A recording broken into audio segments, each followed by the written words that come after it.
Franz Boas had a lifelong interest in the relationship between race and culture. When he worked with the Kwakiutl, he spent a lot of time looking at the way they moved, their motor habits, their patterns of dance, and other forms of expressive culture, so that the film became an avenue into their behavior, a means of looking at the culturally learned ways of moving that these people had, which made them different from other people. He was convinced that racial explanations of behavior were inadequate, and that with this footage he would be able to demonstrate the cultural basis of their dance and their movements. Boas believed that the camera gave him a superior way of understanding behavior. In a way, Boas's belief in the superiority of the camera was a naive belief that somehow film was more realistic and more authentic than other forms of communication. But the belief that the film would allow him to study is certainly one that contemporary researchers would agree with, so that he begins something, a tradition, which is with us today, and an important one, an important means of studying human behavior. The dance problem is difficult.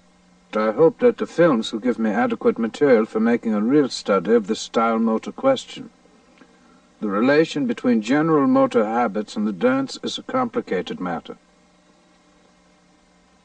Having Edward Curtis's 1914 epic film on the Kwakiutl to compare with Franz Boas's research footage shot in 1930 of the Kwakiutl allows us a chance to look at two very different, if not opposing, uses of the cinema.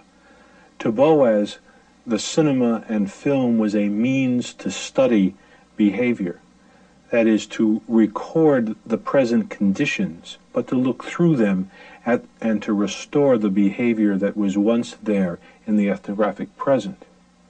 For Edward Curtis, on the other hand, cinema was a means to restore and reconstruct behavior for audiences in theaters, so that they might see how the Kwakiutl lived at one time.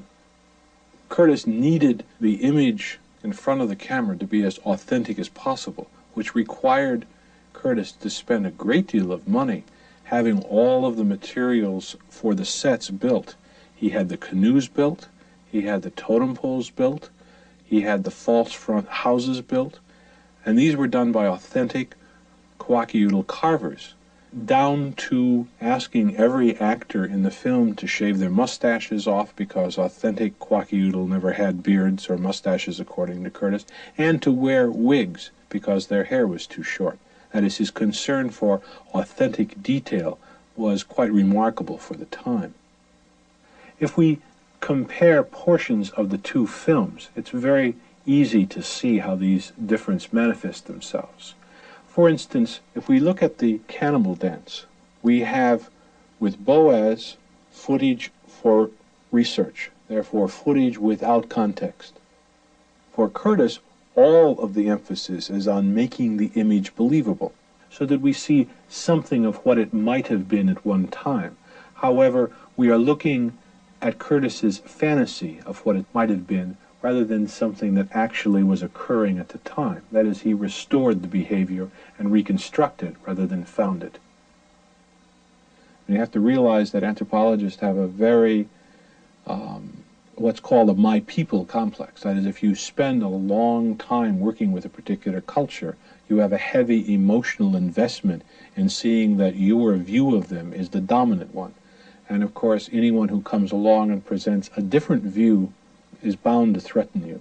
And particularly, I think the relationship between Curtis and Boas must have been a difficult one, because Curtis represented that which Boas was unalterably opposed to, which was the amateur, non-academic anthropologist. There had to be that kind of hostility or antagonism between the two people, because they represent two very different ways of dealing with anthropology.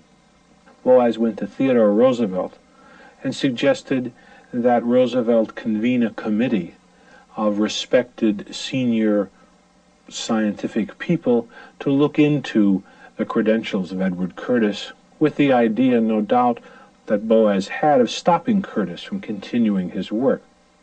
From what we can gather, The committee exonerated Curtis, for he continued the rest of his life to complete the study of the North American Indians, and Boas continued to make anthropology a part of the world that he was interested in, that is, the world of museums and universities.